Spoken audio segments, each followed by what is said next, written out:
दादा आपणही मध्ये मध्ये आणि त्यानंतर आपले अध्यक्षीय भाषण म्हणून सन्माननीय प्रमानंदजी मेश्राम सर हे सुद्धा आपण आपले विचार व्यक्त करतील।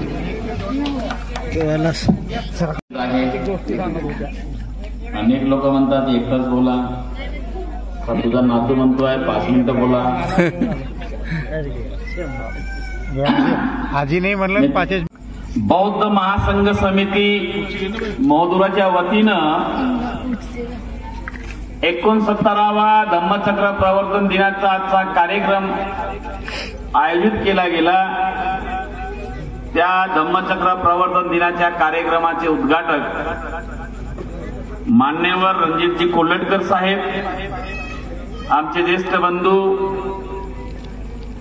आदरणीय गेडाम सर, आमचे सन्मित्र संजू भाऊमते, आमचे सन्मित्र प्यारेलालजी वाघमारे, आमचे लहान बंधू आणि या पंचायत समितीचे मान्यवर सदस्य विलासजी लिचडे, तंटामुक्ती गाव समितीचे अध्यक्ष आमचे मित्र लहान बंधू प्रवीणजी वैरागडे, आमचे ज्येष्ठ बंधू रामरतनजी वैरागडे,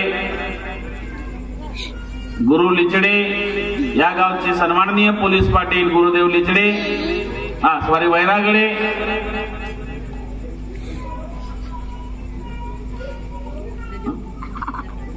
आदरणीय ज्ञानेश्वरजी बोंदे ग्रामपंचायतचे सदस्य आणि परमानंद ह्या गावचा दत्तक पुत्र आहे। म्हणजे विलास तुला आश्चर्य वाटेल, आम्ही लहान होतो जेव्हा इंदिराबाईचं लग्न झालं होतं, तर मी साकोल भंडाऱ्यावरून जेव्हा मी नागपूरला जायचो तेव्हा मोहदुरा दिसायचा। मला एवढीच कल्पना होती की या ठिकाणी माझ्या मामाची मुलगी दिलेली आहे, पण कधी प्रत्यक्षात इकडून आलो नाही शहापूरवरून। पण मागच्या बाजूनं शहापूर इथे मोहदुऱ्याला काय आलो आणि मोहदुऱ्याचा झालो याचा मला जास्त आनंद आहे। त्याला कारण असं आहे मोरेश्वर दादा की जेवढा प्रेम आणि आदर आणि सन्मान, विश्वास आणि परमानंद मेश्रामांच्या वाईट दिवसामध्ये पूर्ण ताकदीनं ज्या मोहदुऱ्याच्या माझ्या हे मान्यवर मित्र माझे जे उपस्थित आहेत ते उभे राहिले, परमानंद मेश्राम कधी त्याला विसरू शकत नाही, त्याला तोड नाही। आमचा सोमदास गबणे तिकडे गेलाय माझे फोटो काढण्यासाठी। खूप प्रेम या लोकांचं आहे। माझी बायको घरी नसली, घरीमध्ये आमच्या कोणी स्वयंपाक नसला तर सर्व विलासजी कांबळे साहेबांच्या घरून माझ्या रोज सकाळ संध्याकाळचं टिफिन येतं आणि एवढा येतं की त्या टिफिन मध्ये 2-3 लोक जेवतात। दातृत्व कोणाला म्हणावं आणि ते कसं असावं या मोहदुराच्या भूमीमधून काही लोकांकडून शिकलो, अनुभवलो। मित्र, बरेच वक्त्यांनी मागील व कालपासून तुम्ही भाषण ऐकता। मी तुमच्याशी कधी भाषण द्यायला, भाषण करायला येत नाही, तर माझा स्वभाव जो आहे आणि माझे विचार जे आहेत ते संवादाचे आहेत। या निमित्तानं तुमच्याशी माझा संवाद व्हावा आणि तो प्रामाणिक हेतूने व्हावं। वाचे जे उच्चारी तैसी क्रिया करीन तीच नर नारी पूजनीय म्हटलं सावित्रीबाई फुलेंनी। म्हणजे एखाद्या नेत्यांनी यावं, कार्यकर्त्यांनी यावं, पुढाऱ्यांनी यावं, भाषणं ठोकावी। आजचा दिवस जो आहे हा 14 एप्रिल आणि 6 डिसेंबर सारखा नाहीये प्यारेलाल भाऊ। म्हणजे बाबासाहेब आंबेडकरांच्या 14 एप्रिलला जो जन्मदिवस आपला जयंतीचा दिवस असतो त्या दिवशी भाषण करणं आणि 14 ऑक्टोबर किंवा दसऱ्याच्या दिवशीच्या भाषण आणि विचार ठेवणे यात फरक आहे। तुलनात्मक फरक यासाठीचा आहे की या दिवसाला का निघाला 14 ऑक्टोबर 56 आला, ह्या दिवसाला बाबासाहेबांनी नेमकं काय दिलं, कशाला दिलं, कोणत्या विश्वासी पॉलिसीमध्ये या महाराजमध्ये जे शिक्षण झालं त्यांचं आणि पॉलिसी मधून जे एक नवीन वर्ग निर्माण झाला ज्यांना अधिकारी कर्मचारी तुम्ही म्हणता, आणि या अधिकारी या महाराजांच्या कर्मचाऱ्यांची नवीन वसाहत निर्माण झाली आणि त्या वसाहतीमध्ये बाबासाहेब आंबेडकर आणि बुद्ध नाहीये प्यारेलाल भाऊ. इथला महार बेंबीच्या देठापासून मात्र जॅक कडक जय भीम फळक जय भीम हे करेंगे म्हणे 1 जानेवारीला तर म्हणे बापरे यांच्या तर रक्तसंस्कार काय सांगूच नका. 500 महाराणी म्हणे एवढ्या लोकांनी कचा कापायचं तू काय करतो भडवीची. 500 महाराणी पेशव्यांना जर कापलं असेल तर हु आर यू या व्हॉट इज युअर वर्क. मी काय करतो मग. 14 ऑक्टोबर 56 बाबासाहेबांनी या जगामधल्या मानवतावादी तत्वज्ञान सांगणारा विज्ञाननिष्ठ बुद्धाचा धम्म तुम्हाला मला दिला.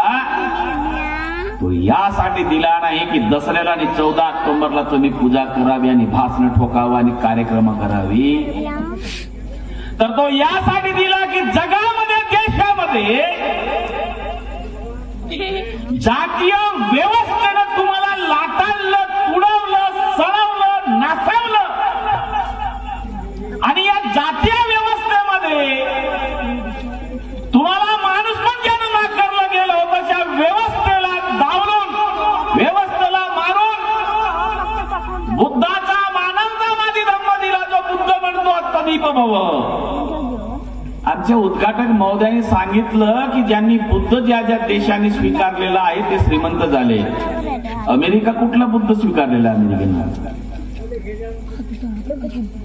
इंग्लंडमध्ये कुठं बुद्ध स्वीकारला गेला आहे. तुम्ही ज्या गोष्टीत बुद्धाच्या जागतिक आपण जो सांगतो आहे की जगाच्या पाठीवर बुद्धाचा धम्म आहे ना बुद्धाचा धम्म आहे. बँकॉक मध्ये तुम्ही जवळच आहे फार लांब नाहीये 2.5 तासाचा रस्ता आहे. बँकॉक मध्ये उतरल्यानंतर ज्या विमानतळावर तुम्ही उतरता त्या विमानतळाचं नाव आहे साहेब सुवर्णभूमी अध्यक्ष महाराज. आणि सुवर्णभूमीचा जो प्रतीक आहे तो प्रतीक आहे म्हणजे देव आणि दानवाने जो काय म्हणतात तो आपण अमृतासाठी जो भांडण केलेला होता अमृतासाठीचा आणि अमृताच्या भांडणामध्ये देवांनी त्या दानवाला मारला आणि मग हे घेऊन गेले तो प्रतीक आहे. तुम्हाला हा बुद्ध हवा आहे. थायलंडच्या बुद्ध लोक बौद्ध आहेत याचा गर्व करता.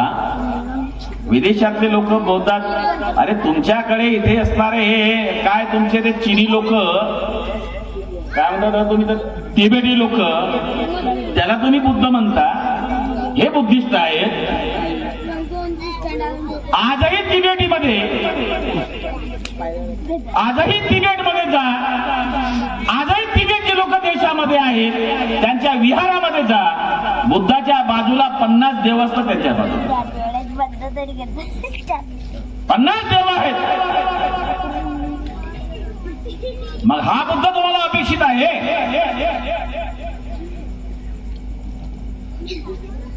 हुशारक्या मारणा महाराणी बंद केल्या पाहिजे. मला बुद्ध बाबासाहेबांनी दिला जे बुद्धाचं तत्वज्ञान अत्यधिक भावापासून सांगताना जे बुद्ध म्हणतो की मी देव नाही, मी मुक्तीदाता नाही, मी मार्गदाता आहे. मला तो बुद्ध बाबासाहेबांनी दिला जो बुद्ध मला सांगतो आहे. जे बुद्ध मला सांगतो आहे की स्वर्ग आणि नरक नाही आहे, हे मिथ्या आहे.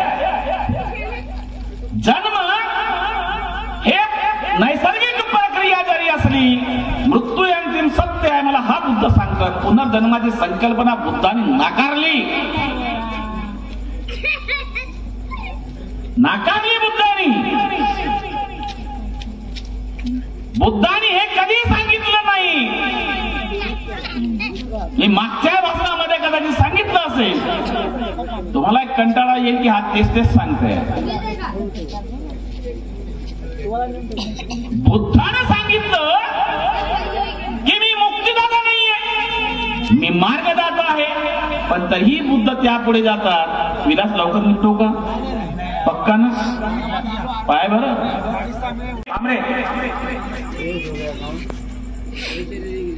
माझ्या वयाचा होऊन भाषण तो आता शांत राह आणि शिक काहीतरी लेखा.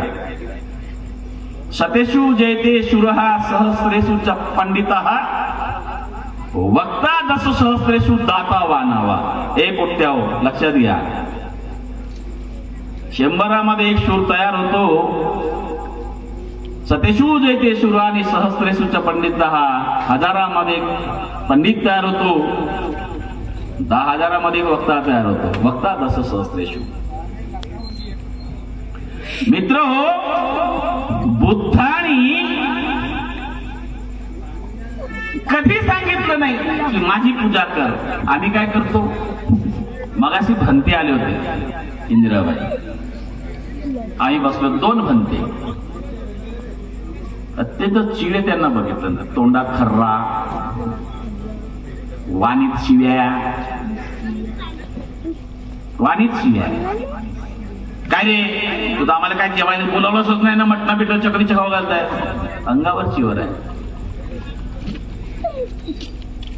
अत्यंत वाईट वाटतो. एकूण भंत्यांमध्ये 90% भंते साले बोगस आहेत. यांच्या नादी लागू नका, लक्षात ठेवा. यांच्या नादी लागल्या तर तुम्ही पुन्हा महार केलात असे समजा. बौद्ध होण्याचे स्वप्नच मग सोडून देऊया. काय करतात हे पाय बरं, तुझ्या घरामध्ये काहीतरी असं झालेलं आहे, तुझ्या घरी परित्राण वगैरे करावं लागतं. नगाशी एक भंते मिळाला तालुक्याच्या समोर, दादा नाव सांगत नाही, म्हणजे कुठे चालला, म्हणजे त्याच्या आई वडिला तिथे काहीतरी तेरवीचा आहे तर त्याची पूजा पाठ करायची आहे. बदल काय झाला महाराजांनो, बदल काय केला तुम्ही तुमच्या. कधी काळी तुमच्या घरामध्ये कुणी मेला तर सत्यनारायणची पूजा व्हायची. घर नवीन बांधला तर सत्यनारायणची पूजा व्हायची. आता तुमच्या घरामध्ये परित्राण होते तेव्हा लाल झेंडा लागायचे, आता निळ्या झेंड्या किंवा पंचशीलच्या झेंड्या लागतात. त्या काळामध्ये गोमूत्र शिंपडला जायचा. आता तुमच्या घरामध्ये तो तांब्यामध्ये पाणी ठेवतो बनते, तिथे धागा बांधतो, असं लांबून ठेवते. म्हणारे म्हणे नमो तस्त भागवतो. आणि मग काय करते, या हाताला बांधते. पहिले बांधत होते की नाही भाऊ, आताही बांधते. मला हा प्रश्न विचारायचा वाटतो की डॉक्टर बाबासाहेब आंबेडकरांनी तुम्हाला विज्ञानवादी जन्मात बुद्धाचा धम्म दिला असेल तर तुमच्या आणि माझ्याकडून बुद्ध धम्माच्या तत्वज्ञानाची आणि विचाराची आपण आचरणामध्ये आणायला पाहिजे होतं. झालं काय तर होत नाही. त्या सर्व परंपरेचा यावेळेस मॉडिफिकेशन झालं. तुझ्या घरामध्ये काय ते पहिले पाय. तुमच्या घरामध्ये बैठकी रूम मध्ये बघता डॉक्टर बाबासाहेब आंबेडकर. जरा बाबा तुमची आम्ही जागा मोकळी करून देतो, बस 2 मिनिटांमध्ये बोलू दे. थोडं कलाकार कुठे आहे. हा, तुमच्या आणि माझ्यात वैचारिक बदल व्हावा, विचाराची क्रांती व्हावी आणि जुन्या वाईट परंपरेला तुम्ही लाथाडावं, त्यागावं, जाळून टाकावं ही आणि हे पवित्र उदात्त हेतू डॉक्टर बाबासाहेब आंबेडकरांनी अपेक्षित होते. मी मात्र माझी महारकी सोडायला तयार नाही. तोंडामध्ये पुरतं सांगतो, व्यवहारामध्ये अजूनही मी 50-70 वर्षाच्या पूर्वीचाच परंपरेला पायीक असणारा माणूस आहे. हे लाजीरवाणीनं मला आज या 69व्या धम्मचक्र प्रवर्तन दिनाच्या निमित्तानं सांगावं वाटतं. अनेकांच्या घरामध्ये टाकळ घाटचा तो येडझव्या माणूस फसलाय तुमच्या घरात. अरे फेका त्याला पहिले बाहेर. साला तो पागल माणूस, ज्याला येड्यात बेड्या टाकलेला माणूस तुम्ही आपल्या घरामध्ये बुद्धाच्या बाजूला बसला. ज्या बुद्धानं 2600 वर्षापूर्वी सांगितलं की यात स्वर्ग आणि नरक नाहीये. तुम्हाला जन्म घालणारा माणूस फक्त माणूस 2 स्त्री आणि पुरुष लागेल जन्म घालायला. त्याच पद्धतीचं आमचे राष्ट्रसंतही म्हणतात की नवसाने जर पुत्र होती तर काल करणे लागे पती. का करणे लागे पती. मित्र हो, 69 वर्ष काय मजाक होत नाहीये. आजचा 15 दिवस आहे, उद्याची 16 तारीख आहे, बरोबर आहे दादा? 14 ऑक्टोबरला बाबासाहेबांनी दीक्षा दिली नागपूरला आणि 16 तारखेला चंद्रपूरला दिली. आणि चंद्रपूरला 16 तारखेला दीक्षा देताना बाबासाहेबांनी एक भीती दाखवली होती आणि ती भीती अशी होती की जगातला विज्ञानवादी बुद्धाचा धम्म मी तुम्हाला देतो जो समतामूलक समाज तयार करतो. बुद्धाचं तत्वज्ञान हा समता आधी आहे, बुद्धाचं तत्वज्ञान हा बंधुत्वावर आधारित आहे, बुद्धाचं तत्वज्ञान न्यायावर आधारित आहे. हे बुद्धाचा धम्म मी तुम्हाला देतो आहे.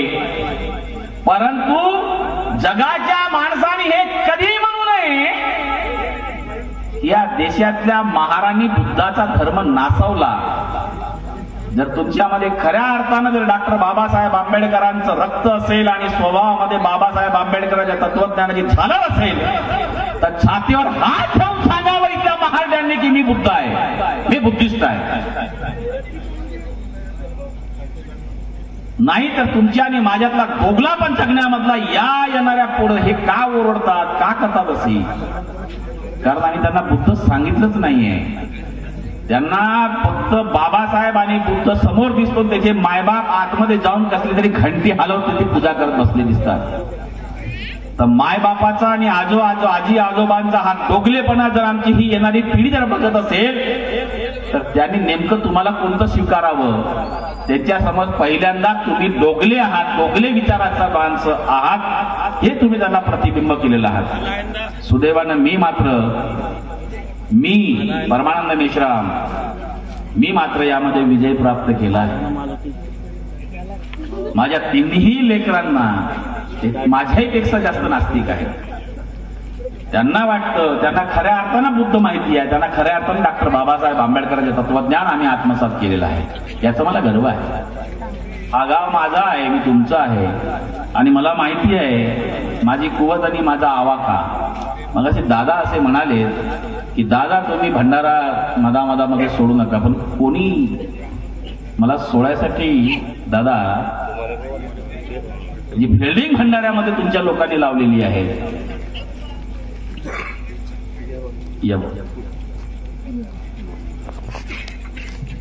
तसंच छळलं ते तुम्हाला माहिती आहे ना. काय करतात? मी एक भूमिका ठेवतो तुमच्या समोर. 14 एप्रिलला हा समाज एक होते विलास, बुद्ध जयंतीला हा समाज एक होतो, 14 ऑक्टोबरचे 2-3 दिवसाचे आम्ही प्रोग्राम करतो. सामाजिक जेव्हा काही अन्याय जर झाला तर कदाचित हा समाज पुन्हा पेटून उठतो. पण राजकीय भूमिका घ्यायची वेळ जर आली तर आपली शेण खायला जातो.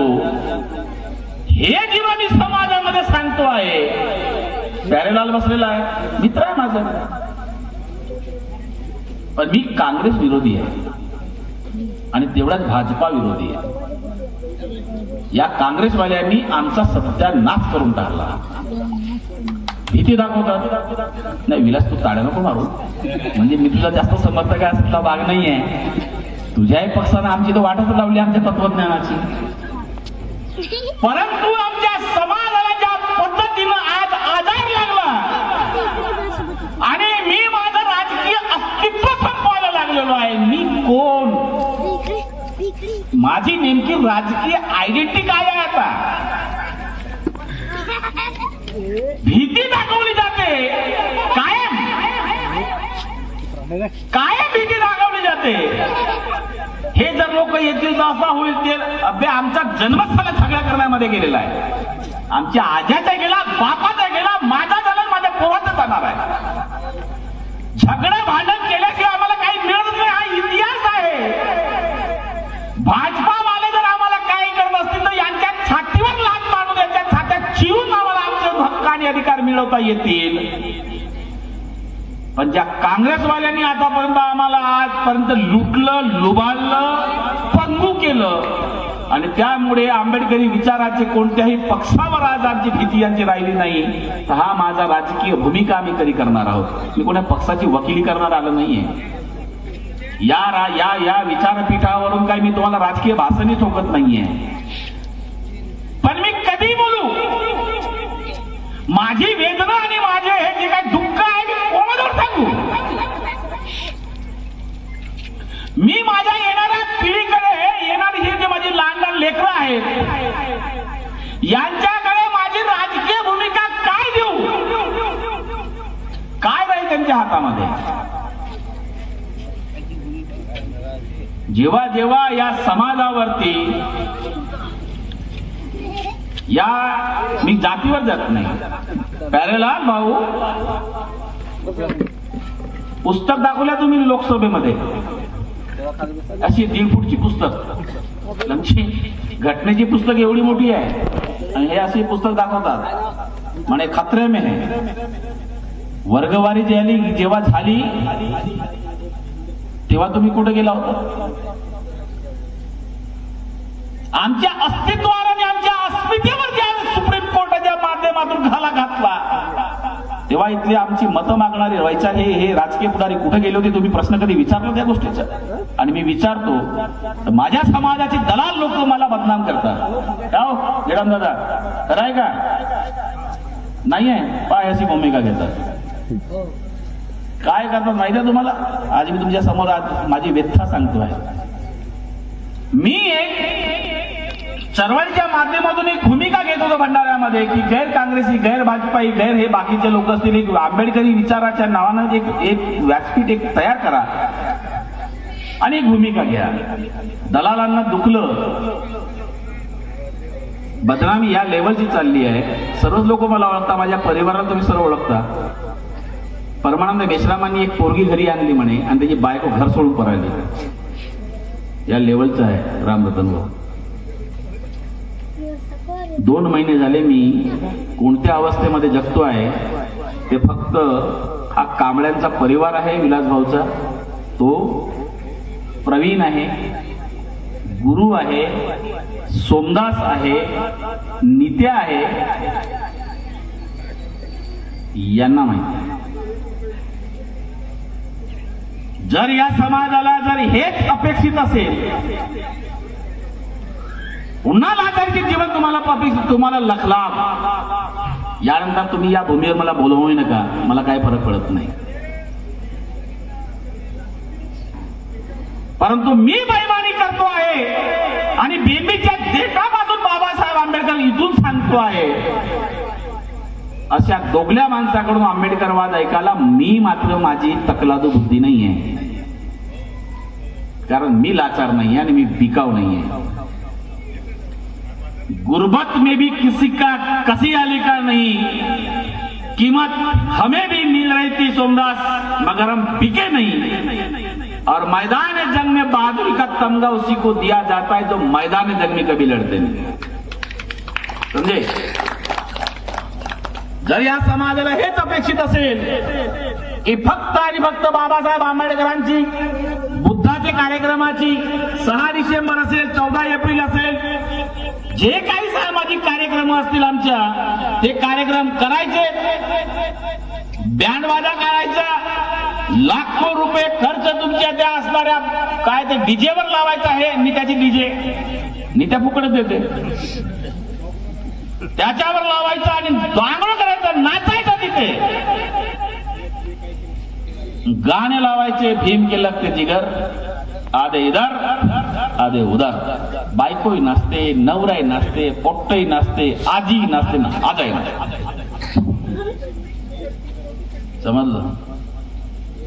ही परिस्थिती जर बदलवायची असेल, ही बदलण्याचा संकल्प जर तुम्ही घेत असाल, येणाऱ्या पिढीच्या समोर सशक्त आंबेडकरवाद आणि सशक्त तथागत बुद्धाचं तत्वज्ञान सांगणारा जर तुम्हाला ज्या पद्धतीने त्रासले असले, पुन्हा आत्ता कंटाळले, ताकदीचा बुद्धाचा धर्म जर तुम्हाला द्यायचा असेल तर अशी कार्यक्रम करा. मी तुमच्या समोर हात जोडून विनंती करतो, तुमच्या पाया पडतो, मी तुमचा लेकरू आहे. संकल्प करा 69व्या वर्षात,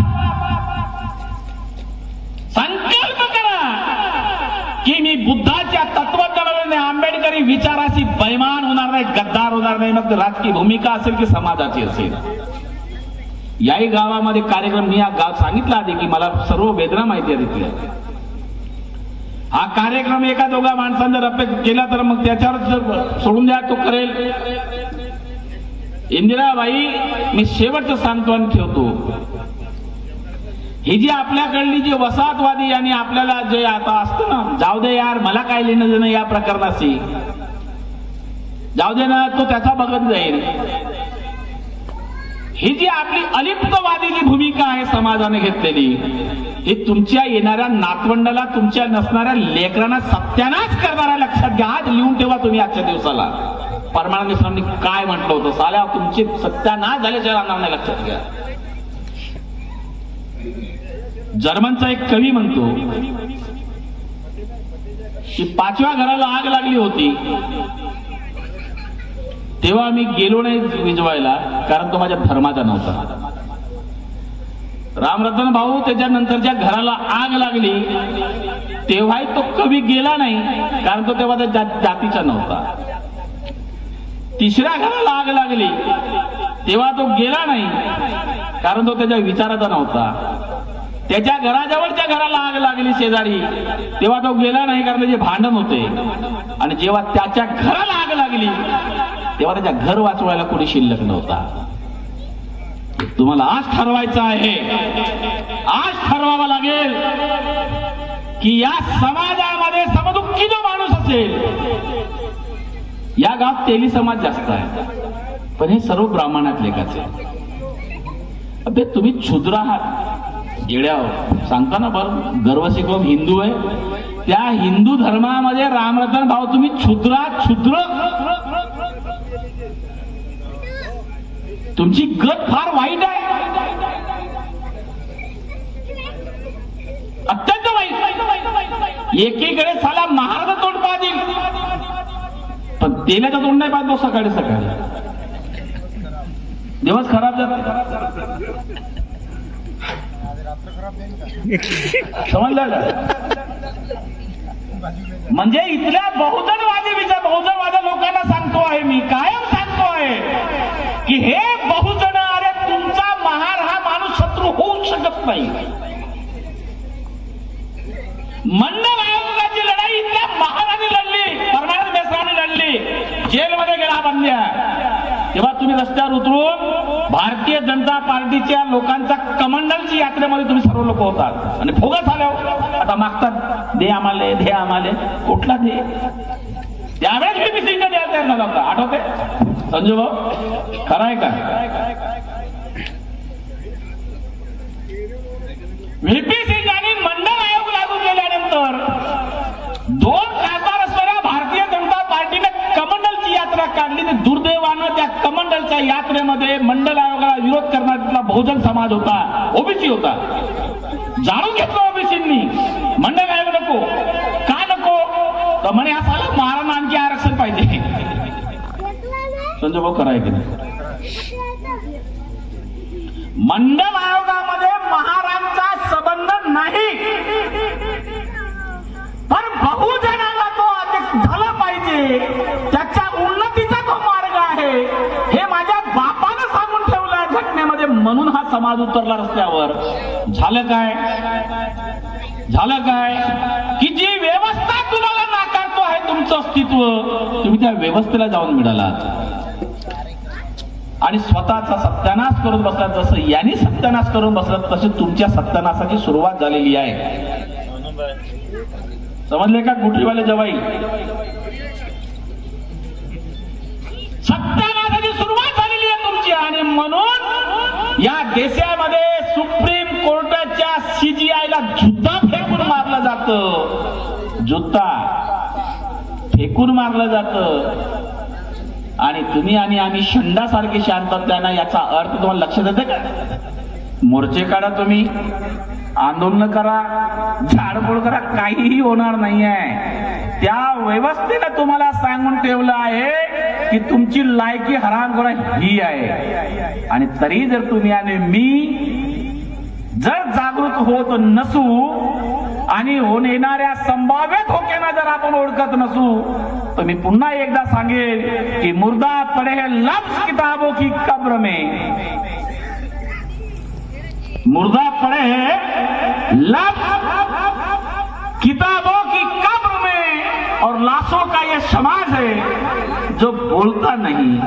मित्रों, या 69व्या धम्मचक्र प्रवर्तन दिनाच्या निमित्तानं भविष्यामध्ये जो होऊ घातलेल्या तुमच्या आणि माझ्या सत्तानाशाची जी काही आता चाहूल लागलेली आहे त्याला ओळखावं, यासाठीच्या तुमच्या आणि माझ्या पोटातली गोष्ट मी सांगावी, कारण मी या चळवळीचा कार्यकर्ता आहे, त्या विचाराचा पाईक आहे। आणि डॉक्टर बाबासाहेब आंबेडकरांनी जो काही स्वप्न पाहून ठेवलं असेल की माझ्या नंतर माझ्या पश्चात या समाजातल्या लोकांनी काहीतरी करावं, काहीतरी मागे बाळासाहेब आंबेडकरांच्या सुंदर भाषणामध्ये त्यांचा उल्लेख होता की बाळासाहेब आंबेडकर म्हणाले, बाबासाहेबाचे नातू प्रकाश आंबेडकर, ते म्हणले की तुम्ही ज्या पायरीवर उभे आहात त्या पायरीवर उभं राहण्यासाठी सुद्धा तुम्हाला संघर्ष करावा लागेल। आणि म्हणून त्या काळामध्ये बाबासाहेब आंबेडकरांनी सांगितलं की मी इथले केवढे कष्ट सहन करून हा जो काही रथ इथपर्यंत आणलेला आहे, हा रथ नालायकांनो जर तुमच्या नाकर्तेपणामुळे जर तुम्हाला पुढे नेता येत नसेल तर नेऊ नका, परंतु कृपा करून मागे तरी ओढण्याचं काम करू नका। आणि हे मागे ओढण्याचा पातक करणाऱ्या नालायक अवलादीमध्ये मी नसणार आहे, म्हणून हा एवढा पोटतिल करून तुम्हाला सांगतो आहे। उद्याच्या इतिहासामध्ये आज काही करा, मरा जरा काही करा, परंतु जेव्हा इतिहास चळवळीचा लिहिला जाईल, आंबेडकरवादाची जी काही हानी झालेली आहे त्या आंबेडकरवादाच्या झालेल्या हानीमध्ये कोण कोण नालायक आणि हरामखोर पैदा झालेले होते हे जेव्हा कदम साहेब लिहिलं जाईल तेव्हा त्या गद्दारांच्या यादीमध्ये मात्र हा परमानंद मेश्राम नसणार आहे, एवढी मी दक्षता घेतो। आणि म्हणून तुमच्या समोर हा मगापासूनचा लंबा चौडा भाषण ठोकतोय। हा भाषण नसून ही माझी वेदना आहे आणि या वेदनेला धार आहे। मी आधी सांगितलं की जर तुम्हाला खऱ्या अर्थानं बाबासाहेब आंबेडकरांचे तुम्हाला वाटतं की मी तुम्ही वंशज आहात विचाराचे, तर तुमच्या समोर पुन्हा एकदा मी नतमस्तक होऊन विनंती करतो की बाबांनो, संभाव्य धोके ओळखा आणि खऱ्या अर्थानं आज या पवित्र दिनापासून तुम्ही संकल्प करा की मी माझ्या आणि माझ्या समाजासाठी आणि तत्वज्ञानासाठी जिवंत राहील, तर याच्यासाठीच राहील, तरच अशा कार्यक्रमाला काही अर्थ राहील। एवढं बोलतो। माझं लांबलेलं भाषण फार शांत चित्तानं ऐकून घेतलात त्याबद्दल मी सर्वांचा आभार व्यक्त करतो। आणि पुन्हा एकदा सांगतो की कोणाला जर वाटत असेल की परमानंद मेश्राम बोलल्यानंतर माफी मागितली तर हटा, मी माफी मागणार नाही, मी माझ्या मतावर ठाम आहे। एवढं बोलतो आणि सर्वांना पुन्हा एकदा धम्मचक्र प्रवर्तन दिनाच्या हार्दिक शुभेच्छा देतो। इथंच थांबतो। धन्यवाद। जय भीम। तर अध्यक्षीय भाषणातून या ठिकाणी सन्माननीय प्रमानंदजी मेश्राम साहेब सामाजिक चळवळीचे प्रवर्तक, कणखर नेतृत्व आणि रोखठोक व्यक्तिमत्व म्हणून आंबेडकरवादी विचाराचे एक या ठिकाणी त्यांनी सर्व आपल्याला समजावून सांगितलं आणि ते आपण ऐकून घेतलं। ते तुम्ही आपल्या मनातून आचरणातून ते आत्मसात करावं अशी आपणास विनंती करतो।